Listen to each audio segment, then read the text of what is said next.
नमस्कार मित्रों, जय श्री राम, जय हनुमान। स्वागत है आपका हमारा चैनल वास्तुशिल्पी आशीष में।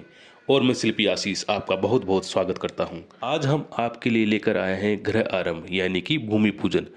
किसी भी भवन का भूमि पूजन हमें किस महीने में, किस तिथि में, किस प्रकार से करना चाहिए, इसके लिए हम आज एक विस्तृत वीडियो आपके सामने लेकर आए हैं, जिससे हमें उसके अच्छे परिणाम व अच्छे फल प्राप्त हो सके। इसी प्रकार आज हम शुभ तिथियों के बारे में भी बात करेंगे कि कौन सी तिथि गृह निर्माण आरंभ करने के लिए शुभ बताई गई है।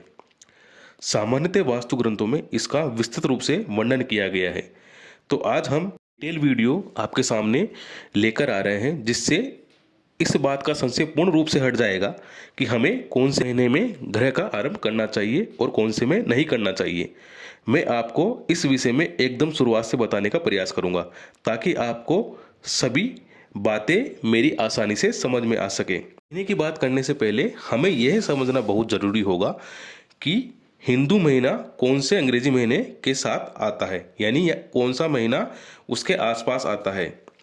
हिंदी महीने की शुरुआत चैत्र से, यानी कि हम देखते हैं तो लगभग मार्च के अंत या अप्रैल के शुरू से होती है। लगभग कंपैरिजन करें तो हम पाते हैं कि मार्च के महीने में चैत्र, अप्रैल के महीने में के आसपास वैशाख, मई के महीने के आसपास ज्येष्ठ, जून के महीने के आसपास आषाढ़ का महीना, जुलाई के महीने के आसपास श्रावण, अगस्त महीने के आसपास भाद्रपद, सितंबर के महीने के आसपास अश्वनी, अक्टूबर महीने के आसपास कार्तिक, नवंबर महीने के आसपास मार्गशीर्ष और दिसंबर महीने के आसपास पौष का महीना आता है। जनवरी महीने के आसपास माघ, फरवरी महीने के आसपास फागुन का महीना आता है।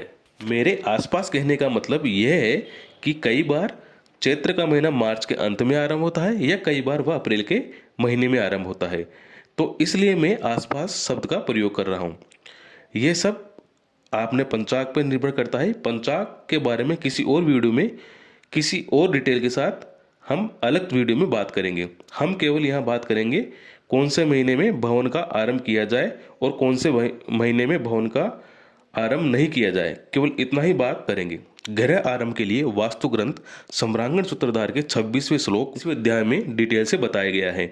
हम एक एक महीने के श्लोक के अनुसार आपको बताते जाएंगे किस किस महीने में गृह आरंभ करने से किस तरह के परिणामों की प्राप्ति होती है। चैत्रे शोकाकुलो भर्ता वैशाखे च धनवन्तः ज्येष्ठे गृही विपदते नश्यन्ति पशव सूचो। यदि चैत्र मास में गृह का आरंभ किया जाए तो गृह स्वामी शोक से आकुल हो जाता है, वैशाख में वह धनवान्वित हो जाता है, ज्येष्ठ मास में वह गृह आरंभ करने से गृह स्वामी को विपत्तियां उठानी पड़ती है, सूचो यानी आषाढ़ मास में गृह आरंभ होने पर पशुधन का विनाश होता है।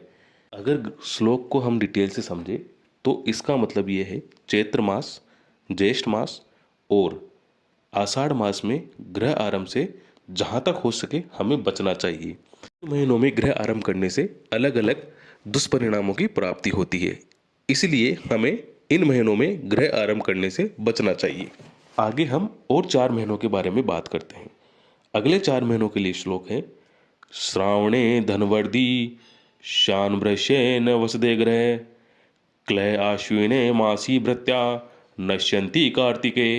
अर्थात श्रावण में गृह आरंभ करने से धन की वृद्धि होती है। इस मास में गृह आरंभ करने से बहुत ही अधिक शुभ फलों की प्राप्ति होती है। जिनको धन की आकांक्षा ज़्यादा रहती है उन गृह स्वामियों को इस माह में अपने घर का आरंभ करना चाहिए। भाद्रपद में कार्य प्रारंभ करने से ग्रही कभी नहीं रह पाता, यानी वह दूसरों को ट्रांसफर हो जाता है। वह घर किसी न किसी कारण से दूसरे व्यक्ति को ट्रांसफर हो जाता है। इसलिए भाद्रपद में गृह कार्य आरंभ नहीं करना चाहिए।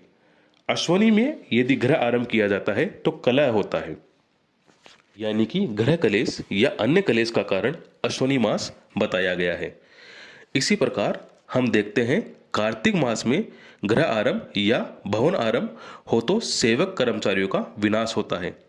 इसमें हमें समझना चाहिए कि ऐसे भवन जिनमें सेवक व कर्मचारियों जिनकी ज़्यादा आवश्यकता होती है, यानी कि जिन भवनों में मेन पावर ज़्यादा लगती है, जैसे कि फैक्ट्री, ऑफिस व अन्य व्यावसायिक प्रतिष्ठान जिनमें हमें कर्मचारियों की आवश्यकता होती है, अर्थात लगभग सभी भवनों में जो व्यावसायिक श्रेणी में आते हैं उनका निर्माण कार्तिक मास में कभी भी नहीं करना चाहिए, क्योंकि ऐसे भवनों में वहां पर रह रहे कर्मचारियों पर दुष्प्रभाव पड़ता है तथा वह प्रतिष्ठान जिस पर वह कार्य कर रहा होता है उस पर भी उसका दुष्परिणाम देखने को मिलता है।